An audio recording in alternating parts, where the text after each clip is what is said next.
नमस्कार। आज का जो हमारा टॉपिक है वो ज्योतिष का एक बेस भी है। आप उपाय भी समझ सकते हैं और ये भी समझेंगे कि सूर्य कैसे हमारे डेली लाइफस्टाइल को चलाता है और कैसे उस सूत्र को समझकर हम अपने डेली लाइफस्टाइल को या अपनी लाइफ को ऊपर की ओर भी उठा सकते हैं। और कैसे कभी कभी कुछ लोगों की लाइफ एक ही जगह अटक जाती है, ये भी हम इस सूत्र में सीखेंगे। बहुत सिंपल सा सूत्र है। ठीक है, तो शुरू करते हैं अपना वीडियो। देखिए, अगर कोई व्यक्ति, ठीक है, सचमुच ईमानदारी से अपने जीवन को देखे, बिना कोई बहाना बनाए, तो ना उसे कुछ जो पैटर्न होते हैं ना, वो साफ साफ दिखने लगते हैं कि जीवन कभी भी एक जैसा नहीं चल रहा। वो आपको ऊपर की ओर नहीं लेके जा रहा हर वक्त, और ऐसा भी कोई टाइम नहीं है कि आप हर वक्त डाउनफॉल की ओर जा रहे हो। जीवन अलग अलग चालों में चल रहा है, जिसे मेनली तीन चालों में माना जाता है। कभी कभी हमें ऐसा लगता है कि कोई एनर्जी हमें अंदर से ऊपर की ओर उठा रही है। ठीक है ना, कोई शक्ति है जो हमें ऊपर की ओर उठा रही है, अपलिफ्ट कर रही है। और कभी कभी लगता है कि हमारा जीवन ना एक बोझ है, एक रिस्पॉन्सिबिलिटी है, कोई काम का बोझ है, और हमें थमा दिया गया, थोप दिया गया हमारे ऊपर। और कभी कभी ऐसा होता है कि हम पूरा दिन भी स्पेंड कर रहे हैं, भाग दौड़ भी कर रहे हैं, और उसके बाद भी हमें लग रहा है हमें कुछ नहीं मिल रहा, लेकिन कुछ गया भी नहीं, बस चल रहा है, चीजें चल रही है। तो ये तीन पैटर्न चलते हैं: ऊपर की ओर, नीचे की ओर, और एक बस सीधा सीधा। ठीक है ना, तो तीन चीजें चलती हैं। और ज्योतिष में ना इन्हीं तीन चालों को किसी फिलोसफिकल एंगल से नहीं समझाया गया, बड़ा प्रैक्टिकली राशि बेस्ड समझाया गया। ठीक है ना। हमारा जो ज्योतिष है वो सूर्य को केंद्र मानकर चलता है, वैदिक ज्योतिष। ठीक है। और यहाँ पर तीन अवस्थाएं बन जाती हैं। कुंडली में सूर्य जो जहां बैठा है, जिस राशि में बैठा है, वो केंद्र बन गया। सूर्य जहां से होकर आया है, यानी सूर्य के जस्ट पीछे वाला भाव, सूर्य उस हाउस को अपलिफ्ट कर चुका है, अपनी जो रश्मियां हैं वो बखेर चुका है, बिल्कुल क्लियर साफ सुथरा उसको कर चुका है। और वो हाउस जहां सूर्य है, वहां अभी वो काम कर रहा है पूरे अनुशासन के साथ, और अगले भाव में जाने की तैयारी हो रही है। ठीक है ना। तो अब ये ना कोई बहुत बड़ा टेक्निकल वर्गीकरण नहीं है कि आपको कि इसको कैसे ढूंढेंगे, ऐसा कुछ नहीं। सूर्य की राशि, उससे पिछली राशि, उससे अगली राशि। ठीक है ना, सिंपल सा तरीका है। अब सिंपल सी बात है, सूर्य की पिछली राशि या पिछला भाव समझ लीजिए, पीछे वाला, जस्ट 12th हाउस फ्रॉम सन, जहां से सूर्य अभी भी निकल चुका है, और वहां सूर्य की सीधी रोशनी अब नहीं है, लेकिन उसकी ना एक मेमोरी समझ लीजिए, ऊष्मा समझ लीजिए, वो बनी हुई है वहां पर। तो यही वो एरिया है जो आपकी लाइफ को ऊपर की ओर उठाना चाहता है। और यहाँ एफर्ट कम, मोटिवेशन ज्यादा होती है। एफर्ट कम, प्रयास कम होते हैं, मोटिवेशन ज्यादा होती है। और ये एक ऐसी जगह है जहाँ पढ़ने का मन करता है, भीतर से कोई हमारी आदत है जिसे हम जान जाते हैं गलत है, उसे बदलने का मन करता है। ठीक है ना, कोई पुरानी जो लिमिट है हमारी, पॉजिटिव वे में, वो हमें छोटी लगने लगती है। व्यक्ति को लगता है कि जो अभी जो प्रेजेंट टाइम है ना, मैं उससे बड़ा हूं, मैं कुछ बड़ा करने के लिए पैदा हुआ हूं। ठीक है। तो यहाँ आत्मा कह रही है अब ऊपर की ओर चलो। जस्ट सूर्य से पिछले भाव की बात करो, जब भी वो एरिया एक्टिव होता है।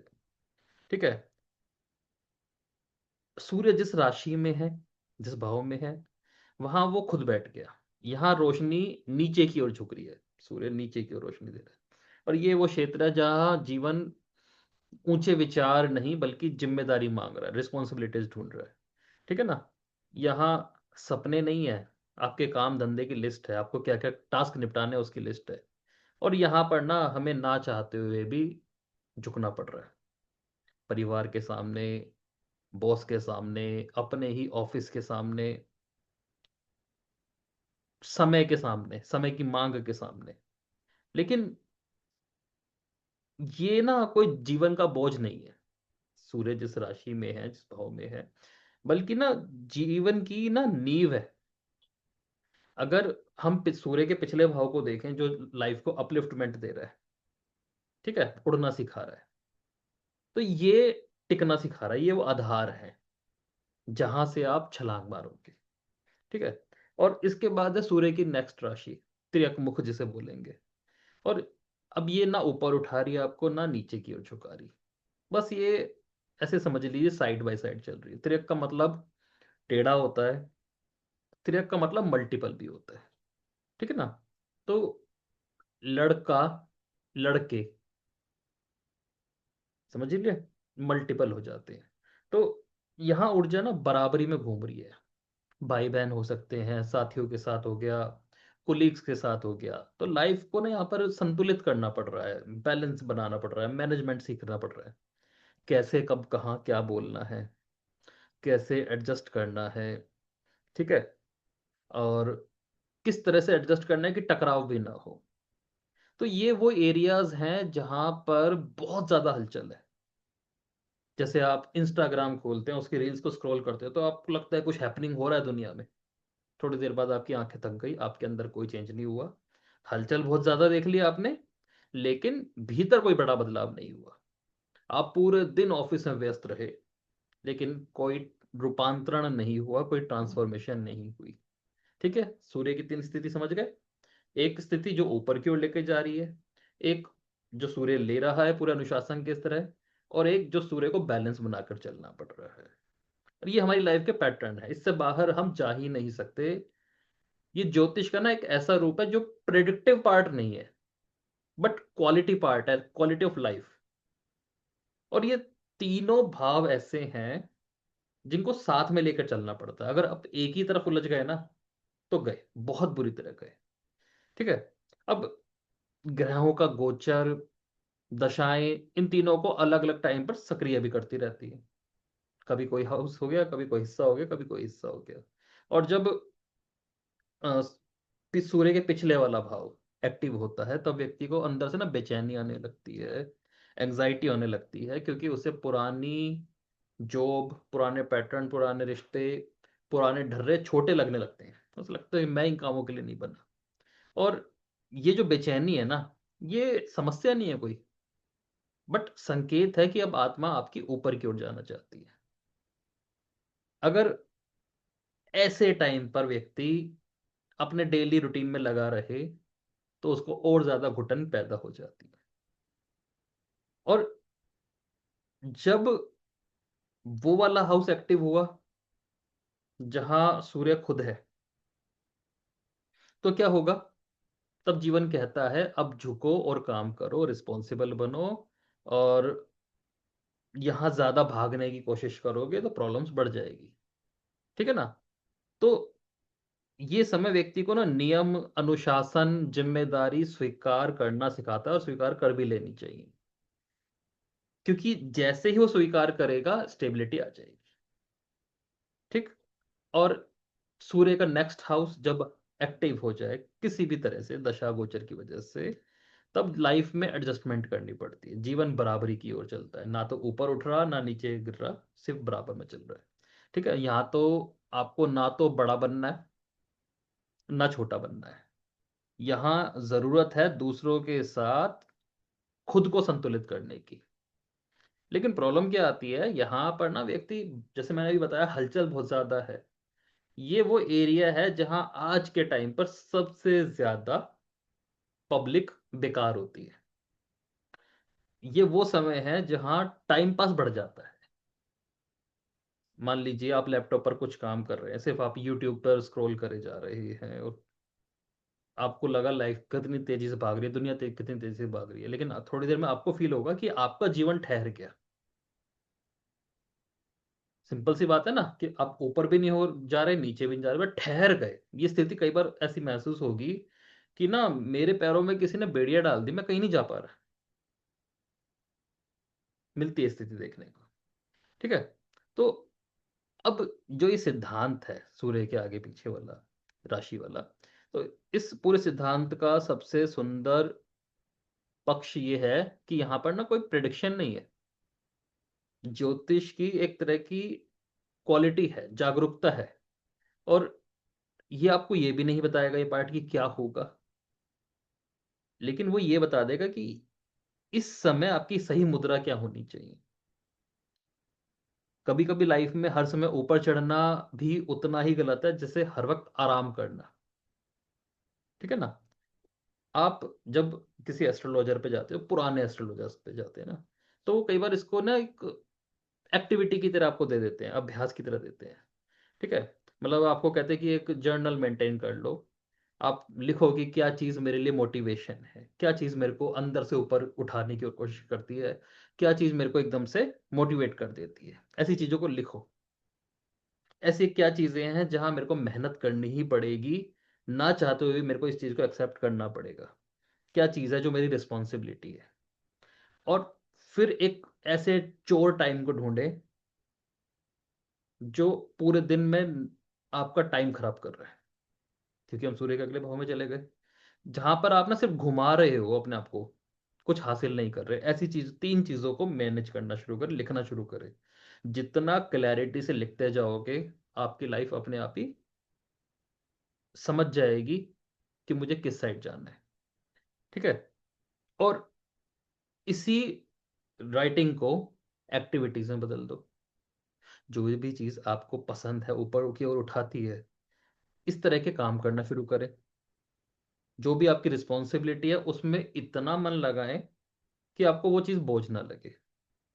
और फिर एक आदत पहचाने, उसमें धीरे धीरे, बहुत धीरे, तेजी से नहीं, बहुत धीरे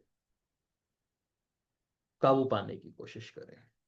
और जब आप ऐसा करने लगते हैं ना, तब आपको लगता है कि ज्योतिष किताबों से निकलकर जीवन में आ गया। अपने आप ही एक सीढ़ी तैयार हो गई। सीढ़ी हवा में नहीं है, उसका एक बेस भी बन गया। और उस बेस पे चढ़ने से, उस सीढ़ी पे चढ़ने के लिए जो संतुलन चाहिए वो भी आपको मिल गया। ठीक है ना।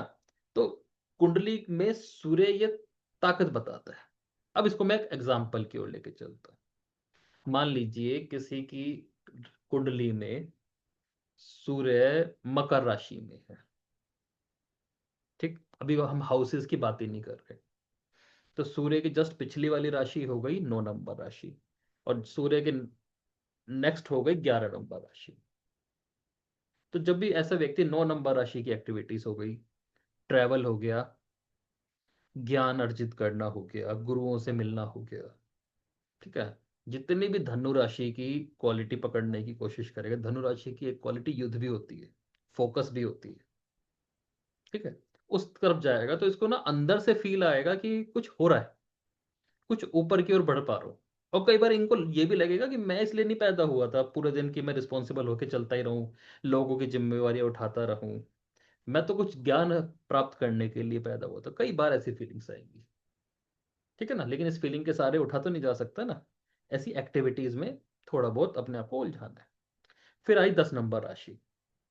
10 नंबर राशि तो खुद ही रिस्पॉन्सिबिलिटी की राशि है, प्रोफेशन की राशि है, पिता की भी राशि है, कर्म की भी राशि है। कि अब जो आपको कर्म मिले हैं, जो प्रोफेशन मिला है, उसमें ना मन मार के चलने की जरूरत नहीं है। क्योंकि आपको अगर बहुत ज्यादा इच्छा है घूमने की, बहुत ज्यादा पढ़ने की, तो उसका जो बेस बनेगा ना, जो उसका आधार बनेगा, वो 10 नंबर यानी आपका प्रोफेशन बन जाएगा। 10 नंबर से रिलेटेड जो जो चीजें होती हैं, प्रॉपर्टी, वो उसका बेस बन जाएगी। प्रॉब्लम कहाँ आ रही है? जस्ट सूर्य से नेक्स्ट देखिए 11 नंबर राशि। भाई बहन भी हो गए, इच्छाएं, ऐसी इच्छाएं जो अंधी हैं, मतलब जिसका पता ही नहीं करना क्या है। ठीक है ना। 11 नंबर राशि इच्छाओं की हो गई,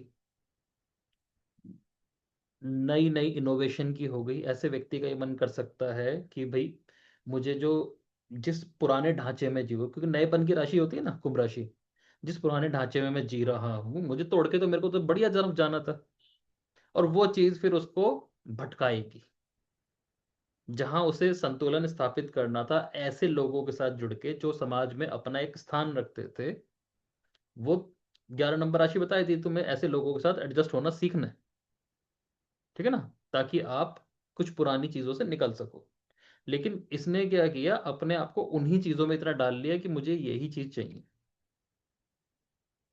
तो इस चीज को, इसको पहचानना है कि मैं क्या सोच के इस तरफ दिमाग खराब कर रहा हूँ, अपना टाइम खराब कर रहा हूँ, या इन मुद्दों पर ज्यादा मैं अपने आप को व्यस्त कर रहा हूँ। आधार जो है, जिस जहां सूर्य बैठा है वो है। ठीक है ना। तो इन तीनों चीजों को जब आप पहचानेंगे ना, तो अपने आप ही क्वालिटी ऑफ लाइफ आपको समझ में आने लगती है। और जैसे ही आप इन प्रैक्टिसेस पे आना शुरू हो जाते हैं, आपको लगता है कि हाँ, अब ज्योतिष एक तरह से ना, जो उपाय बताए जाते हैं वो किस तरह से काम कर रहे हैं और किस तरह से डेली चेंज दे पा रहे हैं। समझे? धन्यवाद।